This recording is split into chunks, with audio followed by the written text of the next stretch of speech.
Negotiations for the global pandemic treaty have broken down, but fear of what is coming next may revive them. Michael Snyder reports, the World Health Organization was hoping that there would be a vote on the global pandemic treaty at the World Health Assembly at the end of this month, but now that this is not going to happen, negotiations that were supposed to result in a final draft of the treaty have completely broken down, and that's great news because the treaty would have transferred the tremendous amount of authority to the World Health Organization.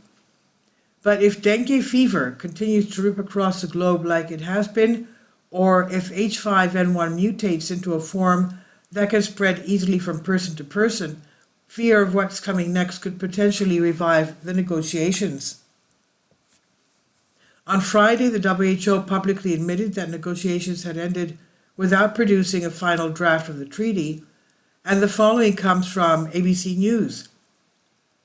On Friday, Roland Dries, co-chair of WHO's negotiation board for the agreement, acknowledged that countries were unable to come up with a draft. WHO had hoped a final draft treaty could be agreed on at its yearly meeting of health ministers starting Monday in Geneva. We are not where we hoped we would be when we started this process, he said, adding that finalizing an international agreement on how to respond to a pandemic was critical for the sake of humanity.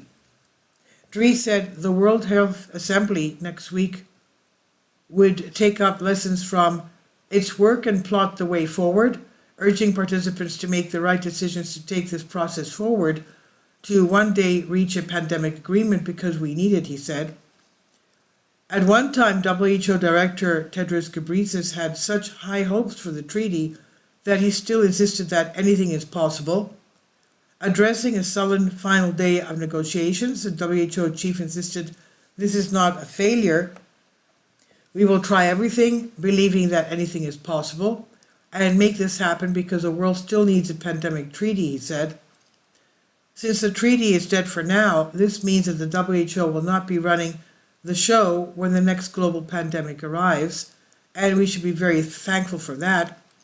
But it's just a matter of time before there are renewed calls for a treaty, because we are already seeing some very chilling things happen all over the globe.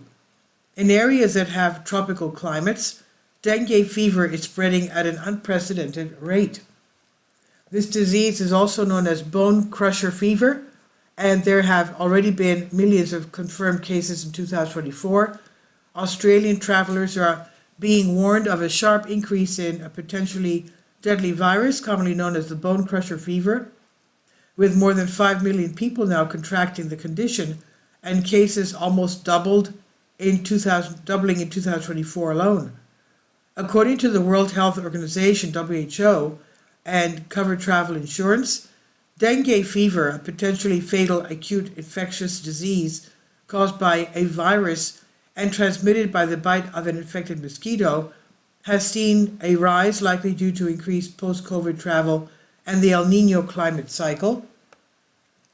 Earlier this week, the Department of Foreign Affairs and Trade, DFAT, reported that dengue fever outbreaks are happening globally, with a higher than usual number of cases being witnessed in Africa, Asia, Central and South America, and the Pacific. We have never seen an outbreak of dengue fever on this scale before, and it's here in the United States as well. In fact, Miami has become the epicenter for the spread of dengue fever in this country, in the United States. Miami's role as a gateway to Latin America has also made it the U.S. epicenter of dengue fever. Cases of the mosquito-borne illness in Florida have more than doubled this year compared with the same period in 2023, as unsuspecting travelers have carried the virus back from the Caribbean and Southern Hemisphere. Now authorities are working to keep the disease from infecting the local mosquito population before this summer's heavy rains turbocharge the risks. Malaria is another disease that's spreading by mosquitoes that is causing major problems all over the world this year. Could it be possible that researchers that have been purportedly breeding tens of millions of mosquitoes have made a huge mistake? The bird flu is also making lots of headlines right now. At the end of last week, officials at the CDC warned that they are bracing themselves for the possibility of increased risk to human health. The Centers for Disease Control and Prevention said in a summary on Friday that it is prepared for the possibility of increased risk to human health from bird flu following an outbreak among dairy cows and 2 confirmed human cases. The H5N1 has already resulted in the deaths of hundreds of millions of birds over the past couple of years, but as long as it was not affecting humans, most people were not too concerned. Well, now it's been infecting cows all over the country, and 19 of 23 wastewater sites in Texas recently tested positive for the virus. In Texas, for example, 19 out of 23 wastewater sites were found to contain traces of the virus between early March and the end of April, according to Texas Wastewater Environmental Biomonitoring. Meanwhile, the state has some 400 dairy farms and just 14 herds have tested positive for bird flu to date, according to the U.S. Department of Agriculture. The bird flu has also been showing up in grocery store milk from coast to coast, but experts insist that we should not be concerned because the virus is killed by the pasteurization process. But officials are warning us not to drink raw milk because they believe that it could make you very sick. As the avian influenza virus type A H5N1 continues to spread to an unknown number of dairy cows, health experts are informing the public milk and other dairy products are still safe to consume, with one major exception. When a cow is infected with bird flu, high amounts of the virus can be detected in its milk. However, the pasteurization process kills off or inactivates the virus, the Food and Drug Administration says. Raw milk, on the other hand, is not pasteurized. Raw milk can be contaminated with harmful germs that can make you very sick, the CDC says on its website. Many scientists are worried that it could be just a matter of time before the bird flu mutates to a form that can spread very easily among humans. Let's hope that's not true, because more than 50% of the humans that have tested positive for H5N1 since 2003 have ended up dead.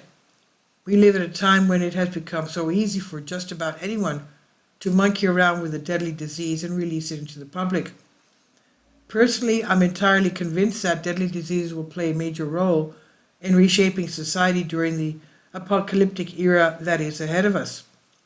Our ability to create deadly diseases now far surpasses our ability to control them, and the fear that global outbreaks create will be used by those that wish to accumulate power for themselves.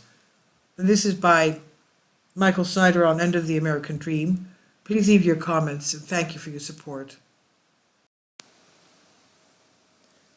Michael's new book entitled Chaos, available in paperback and for Kindle on Amazon, and you can check out his new Substack newsletter right here. About the author, Michael Snyder, extremely controversial new book, Chaos, available in paperback and Kindle on Amazon. He's also written 7 other books available on Amazon, including End Times, 7-Year Apocalypse, Lost Prophecies of the Future America, The Beginning of the End, and Living a Life That Really Matters, commissions earned.